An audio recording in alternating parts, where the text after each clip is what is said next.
about what the information management framework is, you have to step back into a bigger picture again, into what I call the information management landscape, which is a rather wider view of what goes on. And then if you want to step back again, you have to look at what information is for.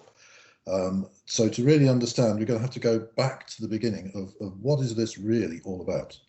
So that's where we will start, and I'll be looking to answer these questions as we go through the talk. What is the information management framework? What role does the FDM play in the information management framework? Why have we only got a seed at the moment, not the whole thing? How is the progress going? And what's the approach that we're taking? How are we setting about the task? And some next steps, where we're going. So what's the information management framework and what is it for? So if we go right back to the beginning, what we find is that we have, it's all about information, and information is all about supporting, for us at least, is all about supporting decisions. And to support decisions, you need the information that enables you to make a good decision and reduces your chance of making a mistake. Mistakes are expensive, and that's what we want to avoid. So what we have then is that we need information that is fit for purpose. And that means that we need a quality management process around our information so that those who are taking decisions have information that they can rely on as being fit for purpose. And when we look at what it takes to be fit for purpose, here you can see the critical properties for information. There are other properties as well, but in terms of what it helps to, when you're what's important for taking decisions, these are the critical properties of information. And then when you look at what it takes to operate a quality management process for information, and you look at what you need in order to be able to do that, that's where this information management landscape comes into play. So that we have all kinds of things around the outside here that are things like governance, policy and controls framework, strategy and operating model, organisation, so resources, roles and responsibilities, and all these things, which are all key in a quality management process about how you make sure that the right things are happening. There's support things that you need, understanding your application portfolio, support, IT support, training, knowledge management, building a community. All of these things are part of what you need in order to operate a quality management process. But of course, at the heart of it is the information itself, the business processes that the decisions are taken in, and the information quality management process that directly determines, realizes the information and makes it available to those who are using it. And then the information management framework is what underpins that. And particularly if we just go back for a moment, if we look at clarity and consistency here, these turn out to be the ones that are the hardest to achieve technically. And these are the ones which the information management framework particularly pays attention to. And in order to be able to get clarity and consistency, we need to be using a common language. And that turns up in the foundation data model and the reference data. And then the integration architecture is what enables that to, is what technically allows the information to be shared. The security framework, which is really part of the integration architecture, is what means that both that the information can't be interfered with and changed when it shouldn't be, and that it's available to those who are authorized and not available to those who aren't. And then underneath that, you have supporting methodologies, standards for architecture and data quality. And those bits are what makes up the information management framework as a whole. And we mainly focus on the top level, top row there, with the bottom row being things that are, supporting of what's supporting the information. Okay, so let's just, and something I haven't mentioned here is that this information management landscape works at two levels. So for us in the National Digital Twin Programme, we're concerned with developing the information management framework itself. And we need all these things around the outside to some degree in order to support the development of this information management framework. Remember, the things in this information management landscape are largely information that supports processes in itself. And so here we are, essentially eating our own dog food. We've got this information management framework that is information. We need to manage that information, and we need to do that in such a way, in a quality-based way, applying a quality management framework and process to the development of the information management framework itself, which involves all of these things. But then it works again at the level of those who are wanting to join into and be part of the National Digital Twin and supply data to it, that they will need to do, they will need to develop these things and operate a quality management process for their data in order to be able to use the information management framework to make their data consistent with other data that is part of the National Digital Twin.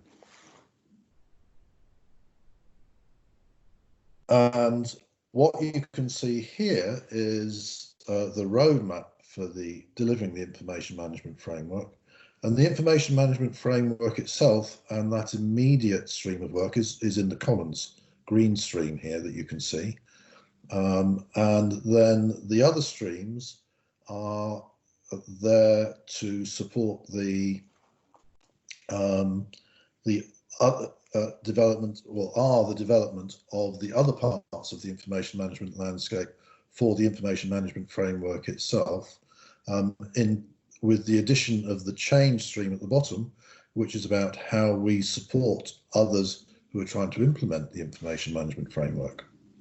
And of course, any organisation that wants to become part of the information management framework would need to develop something similar to this for their own programme of adopting and using the information management framework. Now, a key milestone that was just a couple of months ago now was the publication of the Pathway Towards an Information Management Framework. If you haven't read this, I do recommend doing so. To date, it is the document that gives the clearest idea of what the National Digital Twin is about as a whole, and what we are going to do to develop the information management framework, and what that's going to take. It says that the information management framework will consist of these three key things: the foundation data model, a consistent, clear understanding of what exists in the world of digital twins, a reference data library, the particular set of classes and the properties we will want to use to describe our digital twins, and the integration architecture, the protocols that will enable the managed sharing of data, including, as I mentioned already, the security architecture. If we look in there, this is figure 2 taken from that document, and this really sets out how all the various pieces fit together. So let's just talk around how this works. So if we start over on the top right corner there, we have the data owners, and they will be submitting, that they will be publishing their digital twins. And those digital twins will be compliant with the foundation data model and reference data library. So whatever data they have in their own systems, this may involve them translating into the structure of the foundation data model and the classes in the reference data library that accompanies it, which of course they're not obliged to use in their own organisation, but may well find that it's valuable to adopt, in particular the reference data library, in order to simplify making it available in a standardised form. Each data owner may publish one or more digital twins, and they will be in control of that data. They're also responsible for the quality of that data, and we will be taking what I call a mains water approach to quality here. The idea of mains water is that you treat the water at source, and then anyone can turn on a tap anywhere that's attached to the mains water system and get water that's fit to drink. And the same idea applies here. Rather than having a dustbin or cesspit of data that anyone can put anything into, and the user has to beware and clean up the data and make sure they're not being poisoned or misled. The onus is going to be on data owners to take responsibility for their data and provide it with assured quality. And indeed, we will be rejecting data that does not conform to that. So you won't just be able to put any old data into the National Digital Twin. It will be quality assured. And because it's the same thing, when you're making decisions, you want to just be able to use the data that is needed to make that. You don't want to have to spend each person that's making a decision having to clean the data up. You want that to be done once at source. So that's publishing the data, and now we want to look at using it.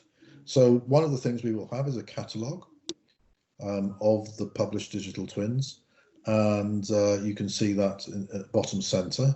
And then there will be a discovery protocol where users can find what digital twins are available. And it's not quite as simple as that, because in some cases there will be digital twins that are publicly available and anyone can access. In other cases, there may be digital twins that a user knows about their existence but isn't authorized to use, but can ask for authorization to use. And in some cases, there may be digital twins that users are not allowed even to know exists unless they already have some level of authorization. So you have a layered approach to security here in order to protect data from misuse. Now then, for each, having identified the digital twins that you need, it's then up to getting authorization to use that from the data owners. And the data owners will remain in control of their data, and it will be the data owners who authorize users, give authorization to users to use the data that they're publishing. This means that a particular user will have their authorized view on the National Digital Twin, which will be a virtualization of the various published digital twins that data owners may have given them authorization to access. And the secure operations bubble that you can see in the top half of the diagram ensures that it's data that is authorized that a particular user can see, and nothing else. So we have a good approach to authorization that means that it enables people to have access to the data they need, but protects data from misuse. Okay. And I should say, the bit I haven't said and which I should point out is that a lot of the work in making this happen will actually be on those two red arrows on the right hand side, which is about what it takes to take data from operational systems and publish it as part of the national, as a digital twin, as part of the national digital twin. But I'll come back to that in a slide a bit later. So what role does the FDM RDL play in the information management framework? Okay, so the role of the FDM and RDL is really as an infralingua. So it's a language to communicate in, and I distinguish that from a lingua franca, which is a common language that everyone uses. So what we're not doing is saying that everyone has to throw away their existing systems and data models and use these ones instead.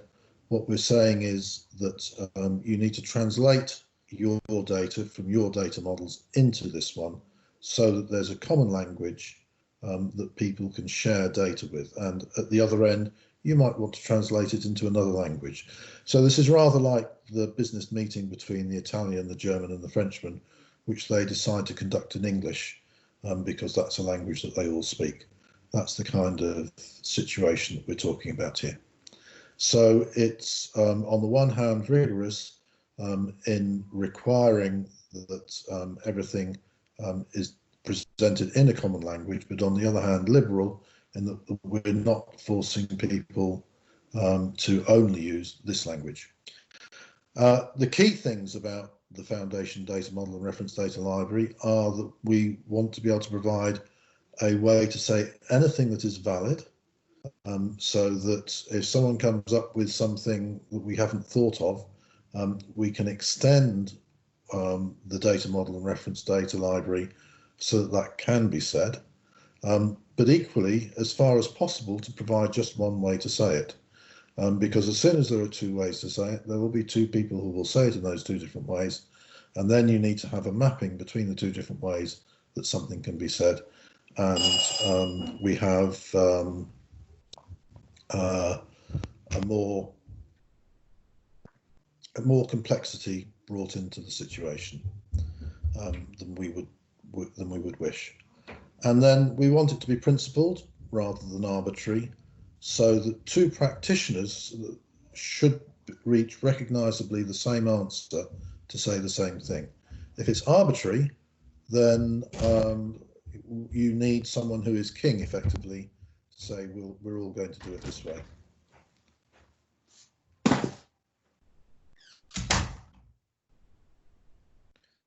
So what's the difference between the foundation data model and the reference data library?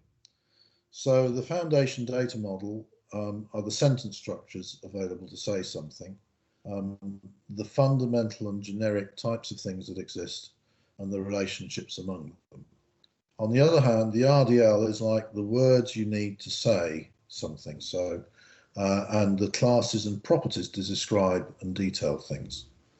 So you get that sense of the foundation data model being, well, just that, the foundation, the reference data library being the detail. That's the big thing there. So why are we only talking about developing an FDM seed? And there's really a simple answer to that, and it's money.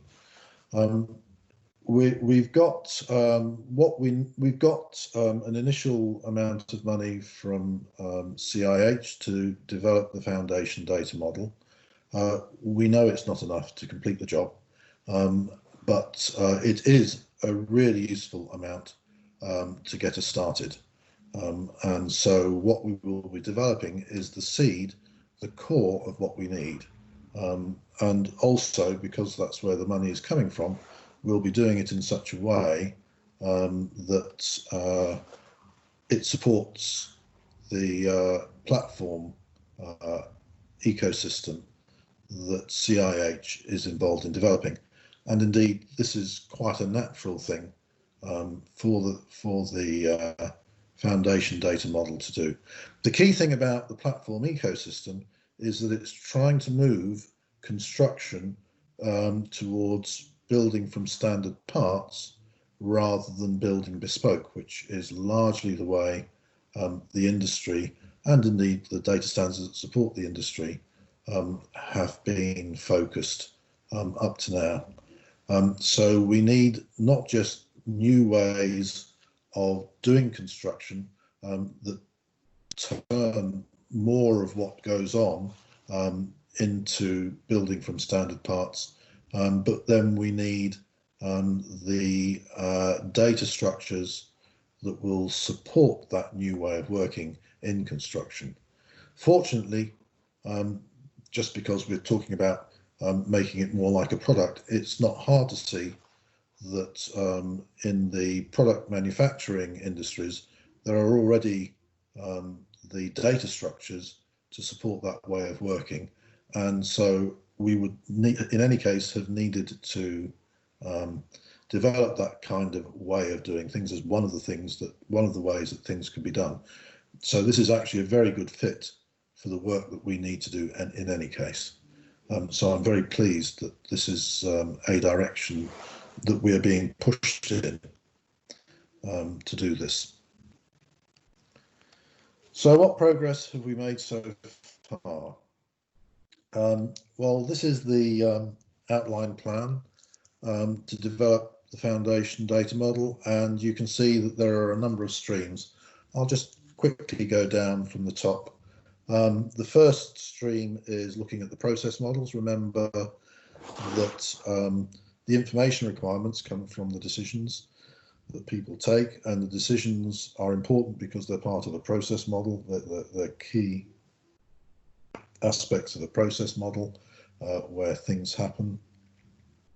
And so we need to identify the process models for the areas that we're doing what we call a thin slice, which is anywhere where we're looking at something vertically from top to bottom, in particular, in a particular area to meet some particular business requirement. We've just started that. Some of you may know Al Cook, who works amongst others for CPNI, and he's just started work on that at the moment. That will, yeah, as I said, develop the process model. The next slice, the next layer here is looking at source data for requirements. So if the first thing is looking at decisions to identify our information requirements, the next one is looking at the data that's out there. It's very easy just to go and ask people what their information requirements are.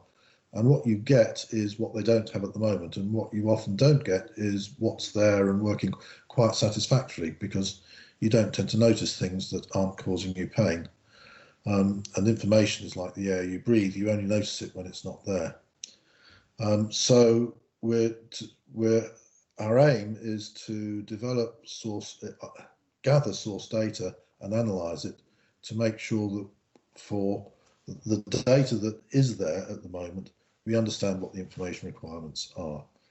This hasn't really started. We've done a very small amount of this at the moment, but actually, and we have identified some good examples of publicly available data from designs, and our plan is at some stage to start work on that. Then the next stream down is looking at industry data models and seeing what we can learn from that. And in particular, I'll introduce here David Leal and Jan Sullivan, who are leading the work on that. And that's just about produced. We're just about looking to publish as a web resource the results of this initial piece of work, which is identifying the industry data models and ontologies, so that we actually have it as a resource. Over time, we hope to develop that both by adding ones that as they become known to us, but also extending it with information that will be useful for those who are looking to be part of the National Digital Twin. If they're using one of these industry data models, help that we can give them on how to map their data into the National Digital Twin from that industry data model. So the next thing is the top-level ontology stroke foundation data model development itself.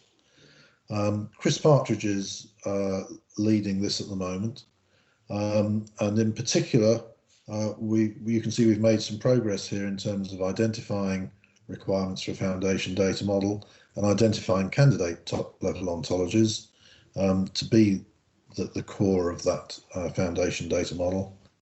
And Chris at the moment is preparing a survey paper identifying how we should choose what does a good top-level ontology look like, and how can we compare and work out what's available, what would make the best start points for us in moving forward to developing our foundation data model. And we're hoping over the next 4 or 5 months to start moving into,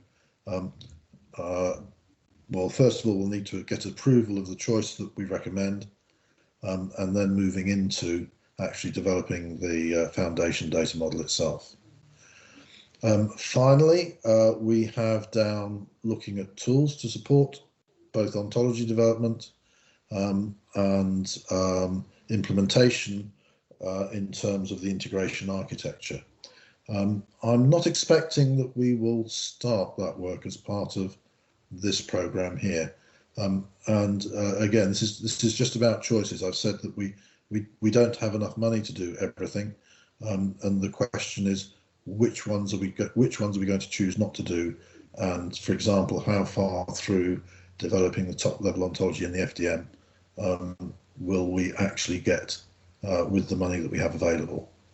And that's just about all of these things will need to be done at some time. It's just about when will the money come along to enable us to do those. So what's the approach we're taking to develop the foundation data model Seed? I think the key thing is that we're trying to be open and collaborative in the way that we're doing it. So most of the work we're doing is taking place on a Google group email list. And that list is open to those with a legitimate interest. And we already have, as well as, well, including the 4 or 5 of us that are actively working on it, there's a total of 30 people on the list. And about half of those are not directly associated with CDBB, for example.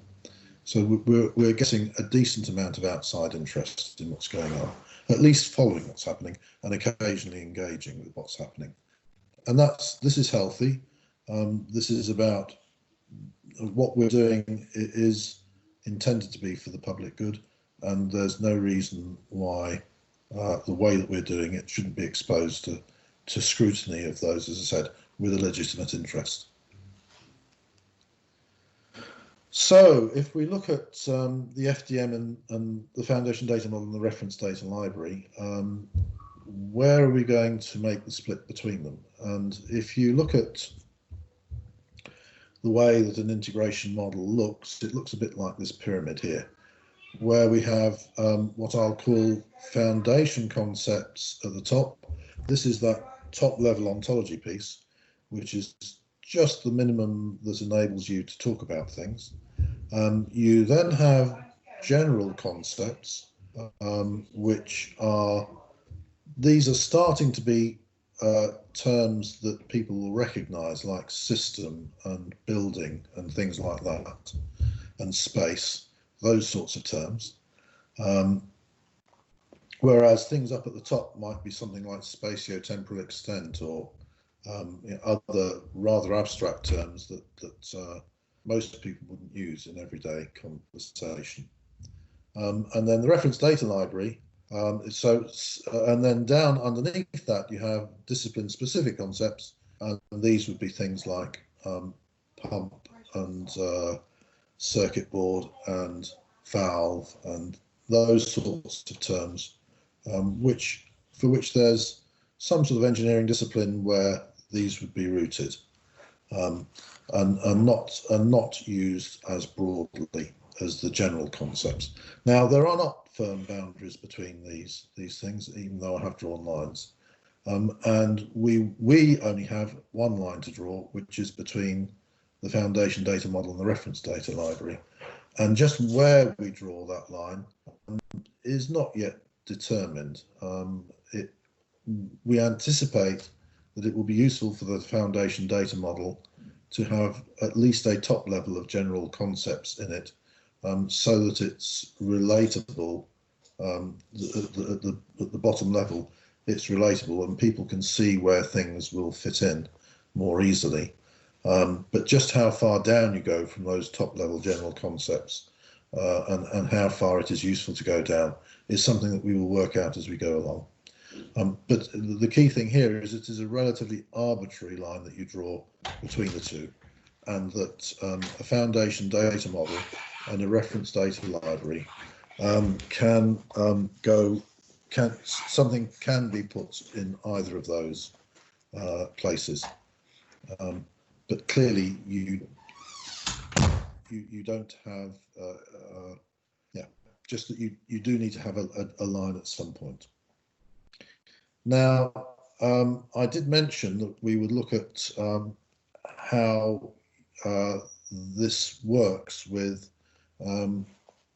getting data out of an application data model into the FDM and RDL.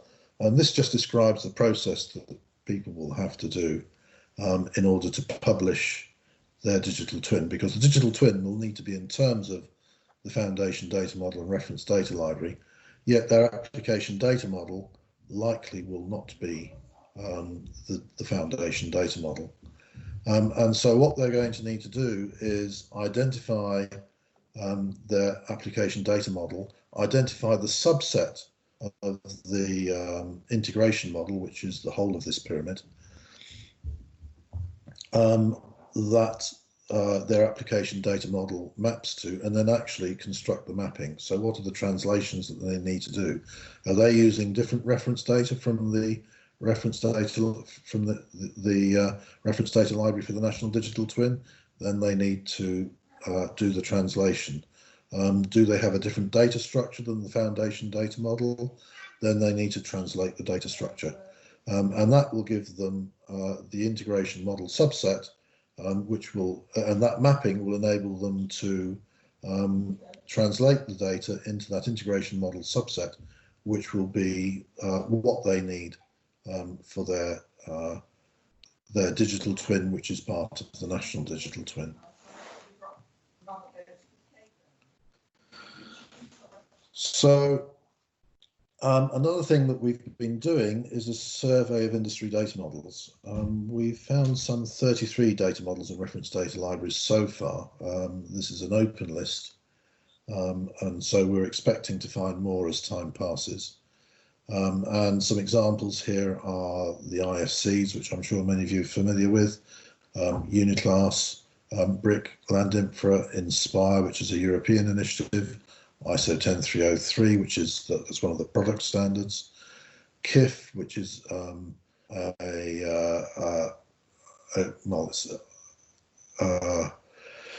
it's largely about properties, and ISO 15926, which is the closest predecessor that we have in standards land, at least amongst the industry data models, to something that's a foundation data model. We need to identify the scope and top level for key entries. We've done a limited analysis so that we can focus on the CIH thin slice. This is one of the places where we can limit the scope of what we look at, so that it's focused on construction from products, and ignoring things that might be more, say, geographic based.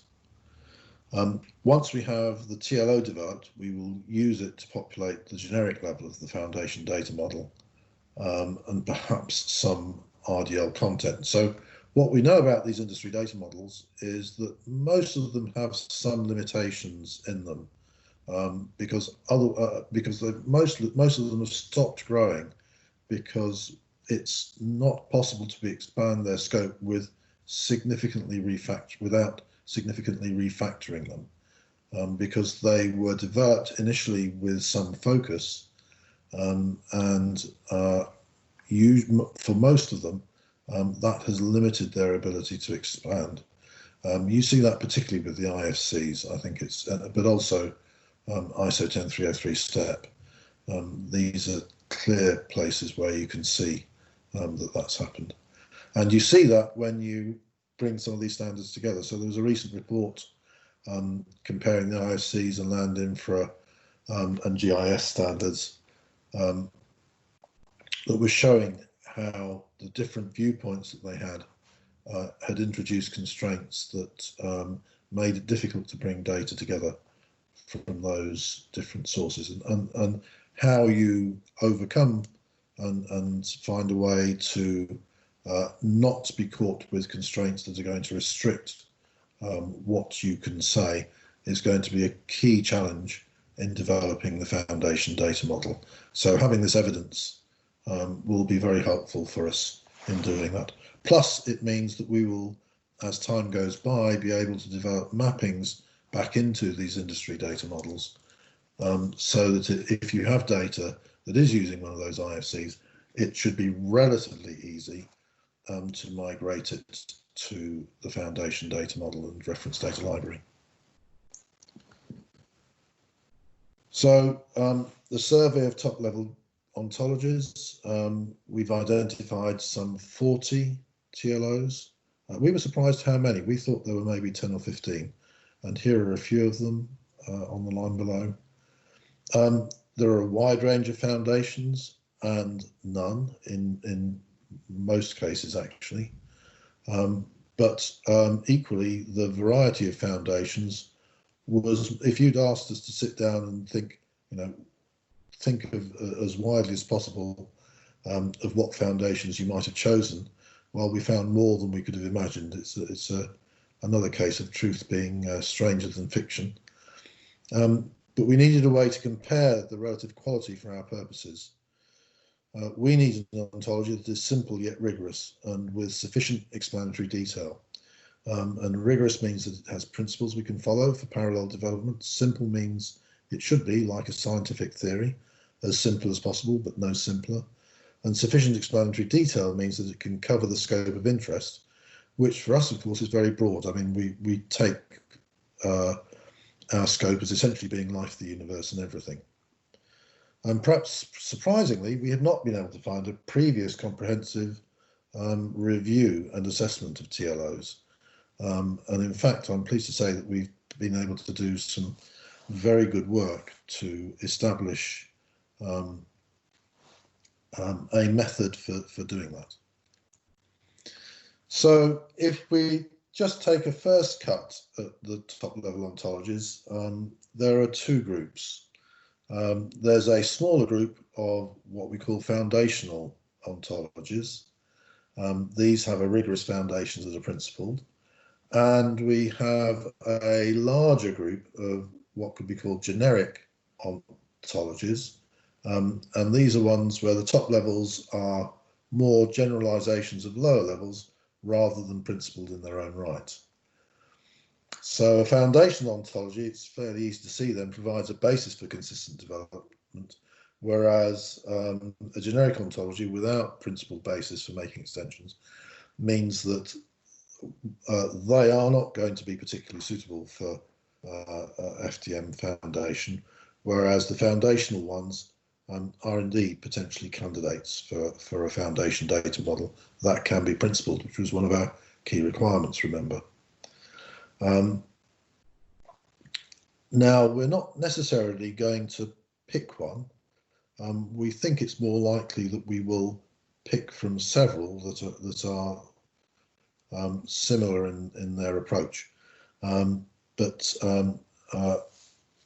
even the ones that we don't pick are to be the real basis are still going to be able to provide challenge material, and the generic top level ontologies, again, although they might not provide a foundation, the FDM goes beneath the foundation, and they're very likely to have material that's useful for the foundation data model at the generic level.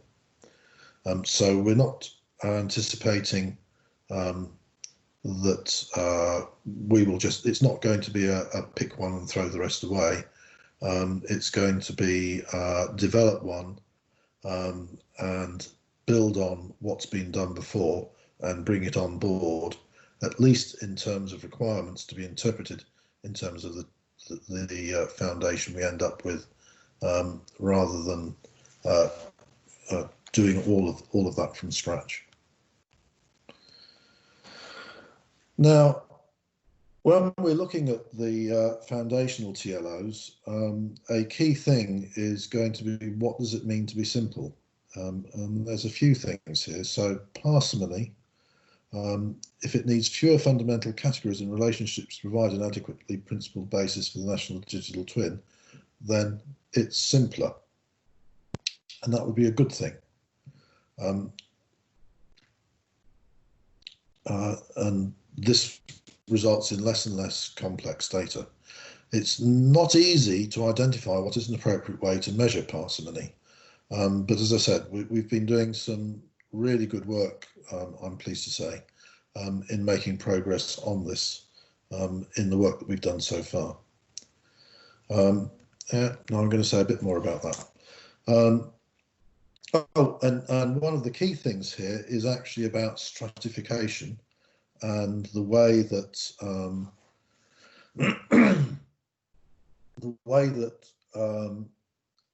something that could be a single concept gets divided out into many, and that's what this next slide is about. Following a recent inquiry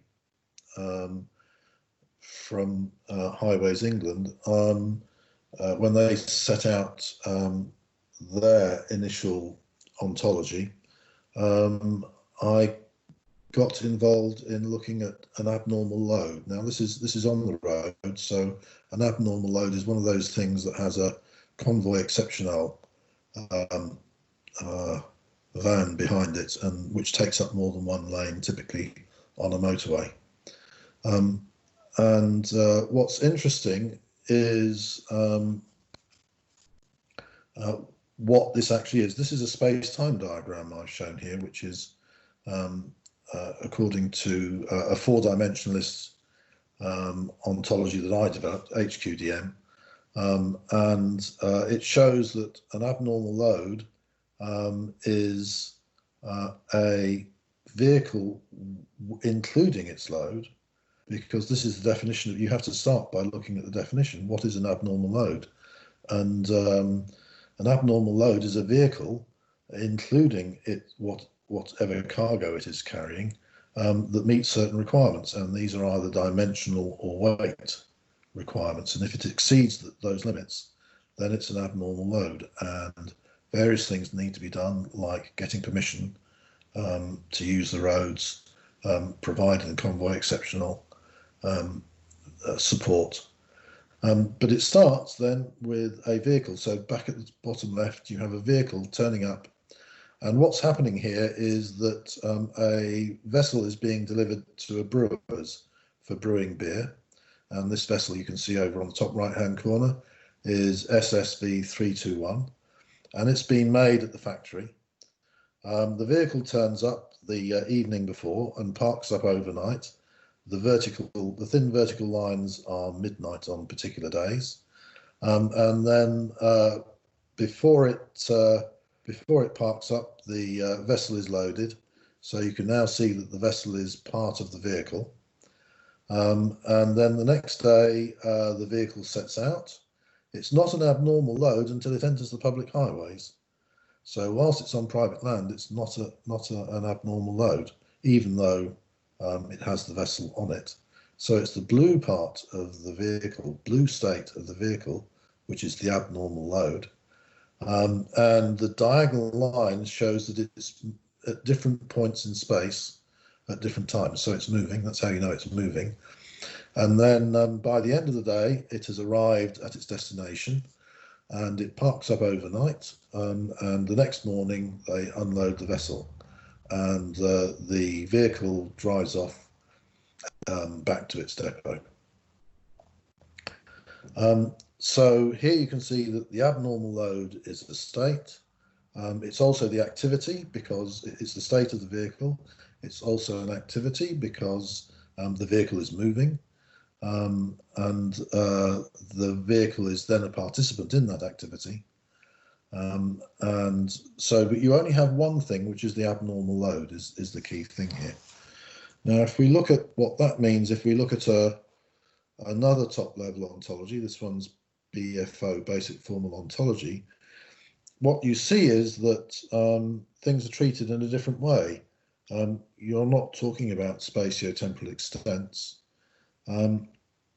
We're talking the vehicle will be a material entity, and down here at the middle left, an object.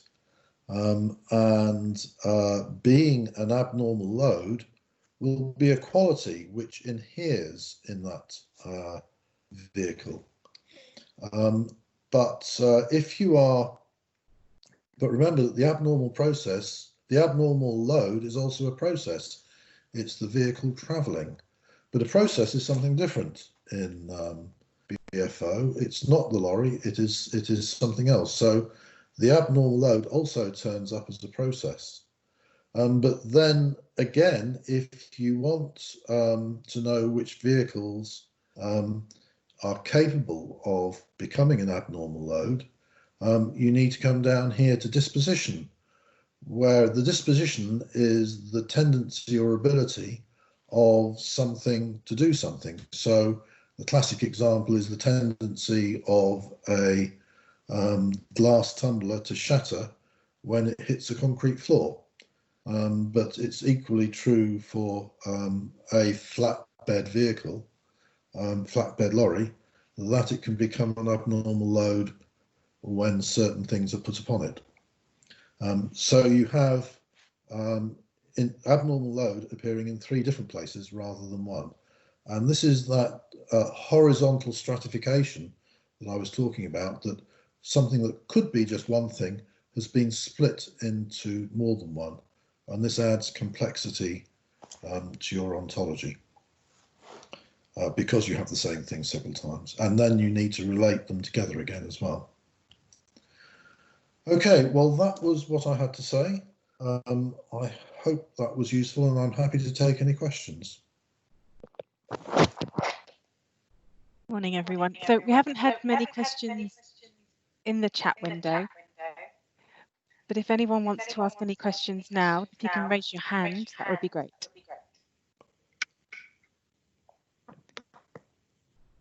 Aha, we have some hand raising. So, Neil. Hello, just to check if you can hear me. We've got some echoing. Yes, I can hear. Just to check you can still hear me. Yes, I can. Excellent. Hi, Matthew. The question I had was in sort of the last couple of slides where you were comparing the sort of the 2 methods of dealing. You know, Joel, I forget what you called the diagram, the space-time diagram, and the one with the BFO. If you could bring them back up. Is it not showing? So that one, yeah. So this one. Yeah. So is the diagram an invention of your ontology? Is that a diagram? It's certainly not my invention. Space-time diagrams have been around for a while. It's, in my experience, an extremely useful way to analyze what's going on. You can draw, if you can draw it out, you can easily identify what's going on. And this actually, the meaning of the various bits is quite formal and can be translated quite directly into either bits of reference data. So abnormal load would be a reference data item, and you can see the black things around, well, some of them, activity and participant would be parts of the foundation data model. State of vehicle, vehicle and vessel would also be parts of the reference data library, pieces in the reference data library. So, and YBH344 and SSB 321 would be particular assets that you held data about. So for example, if you go on a slide. Yep. I don't know if there's a lag or if I'm not seeing it. So that tree, the visualization of that tree can be computationally generated through the relationships of the nodes. Is the same true for the previous diagram? Could you computationally generate the diagram from the structure of the ontology? I don't think it's true that you can computationally generate this diagram from something. This diagram is created by making particular choices, and these are the ontological commitments which characterize a particular top-level ontology.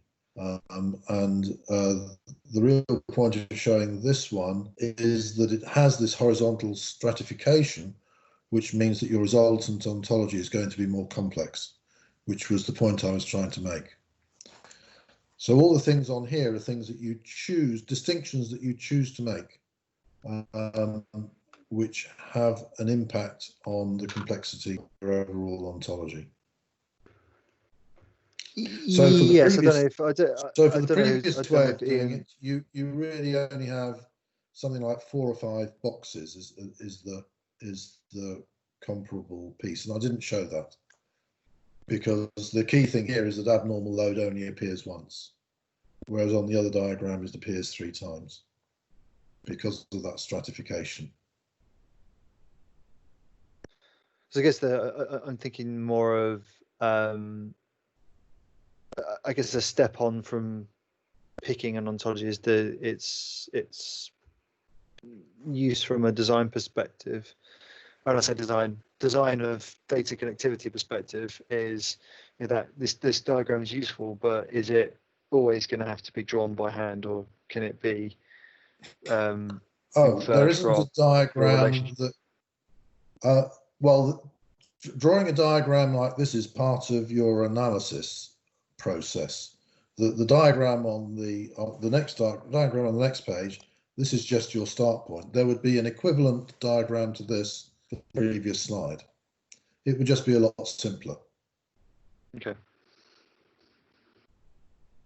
Okay, if I may take Mark's question, please, Mark. Thanks, and thanks, Matthew, for taking us through that. The question I'd like to ask is about the distinction between what needs to be done at a national level in common for everyone and what needs to be done within each organisation that wants to take part. And I know that's a big question, but I wonder if you'd just say a few words to that. Okay, let me just see if I think that means looking at the let's see if I can find it. Where is it? Here we are. The information management landscape, I think, is the key one for that. Can you see that? Or are we still on the lag here? Yeah, we've got it. We've got it. Thanks. Okay. So each organisation needs to do this, and that's, I think, and these three slides here. Each organisation needs to establish their process-based quality management system for their information, and that needs to be addressing these critical properties of their information, and that involves establishing an information management landscape that looks rather like this for their information. And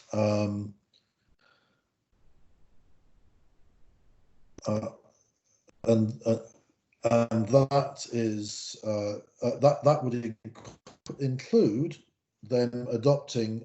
They will need to have their own information management in the bottom there, and either they might consider it valuable to use the foundation data model and reference data that and the integration architecture that we're going to be developing, or they will need to have their own and a mapping to the information management framework for the National Digital Twin. That's their free choice, of course.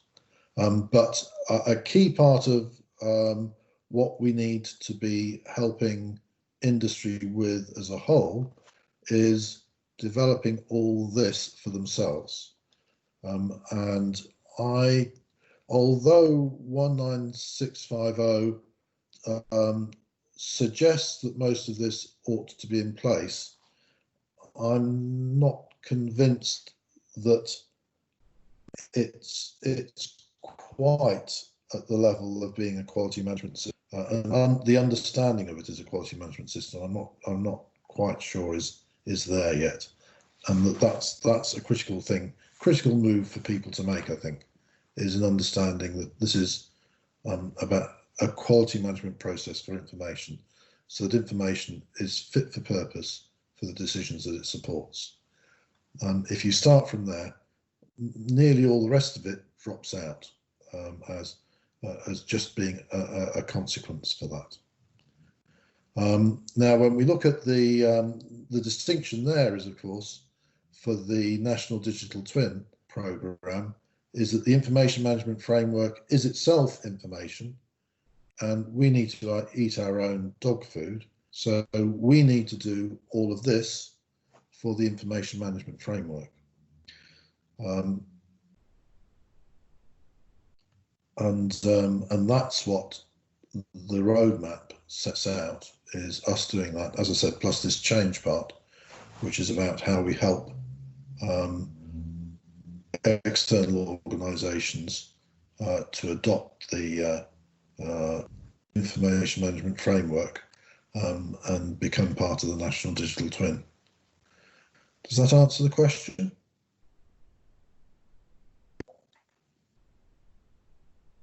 Oh, it's possible that Matthew may have had to drop off. I'm not sure. Oh, sorry, can you hear me? No, I'm still here. So Matthew, thank you for that. I think it begins to answer the question, but I think actually the whole program that we're working on will end up answering it. I think that's what we're about in many ways. So anyway, yes, that's exactly right. I think it's important to remember that developing the information management framework itself is actually a rather small part of overall what needs to be done. It might be the critical technical core, and without it you can't do it. But in terms of the work that needs to be taken as a whole, it will still be a relatively small part of what needs to be done. You know, it isn't you develop the information management framework and then magic happens. That's where the work starts. But you can't even start the work without an information management framework.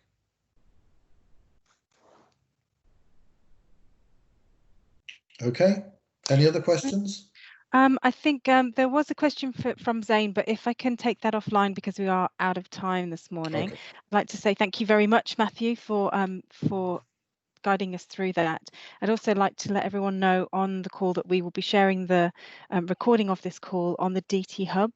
And if you want to follow what's happening with the development of the FDM Seed, there will be sharing information on the DT Hub there too, if perhaps joining the Google group is a little bit perhaps challenging for some. Yeah, but if you do want to follow what's going on in the Google group, let me know. This can be arranged. Excellent. Okay, thank you very much, everybody, and we'll catch up with you soon.